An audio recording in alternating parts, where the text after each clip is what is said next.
E allora ci siamo, inizia questa grande serata di calcio con una meta da calcio piazzato da parte del numero 9 di Super Gianfa, cioè Tommaso Fornasari. Semifinali, Crese, replay. Cercato la deviazione Podgornik sull'assist basso di Nuzzi, possibilità di contropiede per Super Gianfa con Marturano. C'è l'apertura sulla destra con il destro secco da parte di Massimiliano Zetto. Grande intervento, grandissima parata qui del portiere di Alisped, cioè Flavio Cheni. Prima emozione di un certo rilievo, Walter. Ancora Olio che si smarca, si stacca sulla sinistra. Podgornik a pochi passi.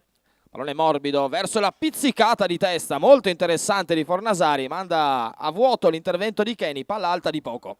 Adesso il controllo di Olio, pallone però a beneficio di Smilovic. Controllo, ultimo tocco è dei giocatori di Super Gianfa. Allora rimessa Alisped.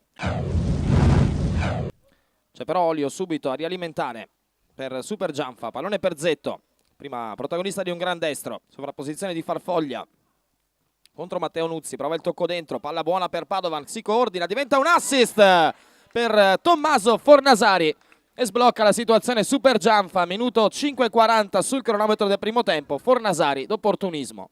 L'avevamo detto, era tra i più attivi in questo inizio di partita, aveva firmato un paio di occasioni, ha battuto anche i calci di punizione, ora si è fatto trovare pronto su questo assist, che in realtà assist non era una conclusione uscita un po' sporca. E si riparte dal corner, battuta bassa per il taglio di Podgornik, grande anticipo di Andrea Olio che prova a lanciarsi in contropiede. Pallone buono per Marturano in drop, gran palla in corridoio, sono in due in mezzo, il pallone splendido per Andrea Olio che da lì non può sbagliare, contropiede perfetto. Marturano, Zetto, Olio, 2-0 Super Gianfa. Tutto perfetto dal punto di vista del gesto tecnico, delle tempistiche, prima l'apertura, poi il cross in mezzo e la chiusura, 2-0 Super Gianfa. Da lì davvero impossibile sbagliare Walter, solo da spingere questo pallone, quasi 8 sul cronometro del primo tempo.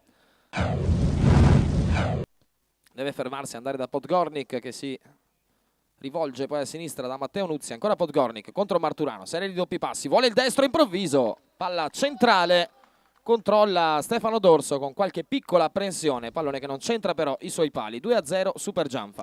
Costretto alla soluzione personale Podgornik perché si chiudono molto bene in fase difensiva le maglie di Super Gianfa. Adesso bello il numero per liberare la corsia. Ancora Olio, cambia passo, il sinistro e il pallone che viene beffardamente deviato nella propria porta da Matteo Nuzzi. 14:30 sul cronometro, 3-0. Gran giocata di Olio, molto sfortunata qui la squadra di Alisped.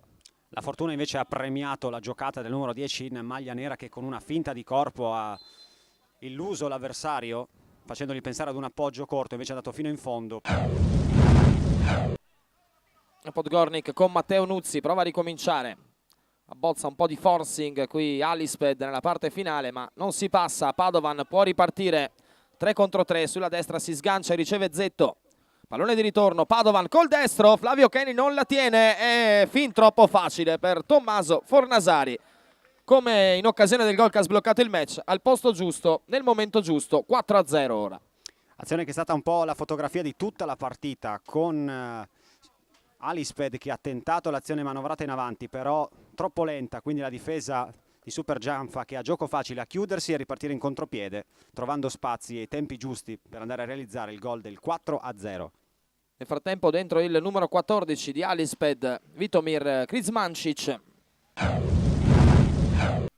Potrebbe essere l'ultima chance di questo primo tempo che vede la squadra in difesa avanti 4-0 Super Gianfa. Tocco di Smilovic, Podgornik cerca la puntata con il destro, non c'è più tempo, si va quindi all'intervallo con il seguente punteggio: Alisped 0, Super Gianfa 4. E siamo pronti per ripartire.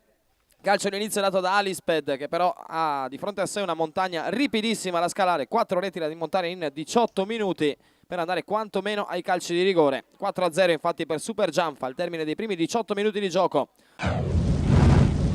Per il momento in panchina peraltro proprio per Alisped il numero 5 Riccardo Nuzzi che ha avuto un problema alla caviglia. Attenzione Cavaliero, adesso la girata 2 volte, sulla prima Cheni, sulla seconda Pecchiari, provato a griffare lo score e adesso fischia Matteo Roiaz, arbitro di questa semifinale. Ha usato un po' il piede perno in questo caso, per questo movimento. a cercare la fiondata verso la porta, barriera a 3 piazzata da Stefano D'Orso, parte Podgornik, destro secchissimo, se l'aspettava lì però il portiere di Super Gianfa che si fa trovare ancora una volta presente. Bella soluzione, tesa, ben piazzata. Poi c'è Cavaliero prima di Podgornik, Dentini spara in avanti, Fornasari altro grande aggancio e poi Rabona per servire Cavaliero col sinistro. Pallone sull'esterno della rete, concede qualcosa anche allo spettacolo qui Tommaso Fornasari, Walter.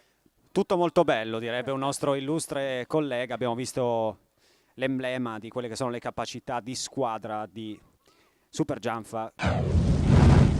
Subito su di lui Cavaliero, ancora Podgornik, vede Spadaro, lo serve, un po' di spazio per il destro, lo prova rasoterra e ancora Stefano D'Orso che dice non si passa. E questa non è una parata facile perché gli è rimbalzata davanti con la manona aperta, l'ha messa in calcio d'angolo l'estremo difensore di Super Gianfa. 3 minuti, ormai meno di 3 minuti al termine di questa semifinale. La coordinazione stupenda provata in mezza girata da Manuel Farfoglia, palla alta, meritava miglior fortuna come si suol dire, Walter. Posa da figurina Panini, sembrava parola. Alla parola, sì.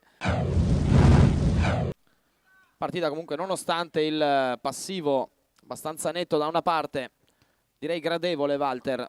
Adesso occhio a Fornasari che può provarci da lì. Non è finito il lavoro per Flavio Cheni, qui grande intervento del portiere di Alisped.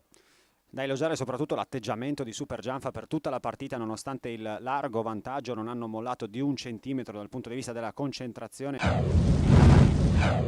E allora Luca Podgornik contro Stefano D'Orso. Parte la sua rincorsa, intuisce ma non può intercettare questo penalty con il quale si chiude la semifinale, la prima di questa serata del Crazy Replay. La conquista Super Gianfa vincendo 4-1 contro Alisped che almeno sul finire di partita ha trovato la meritata gioia del gol.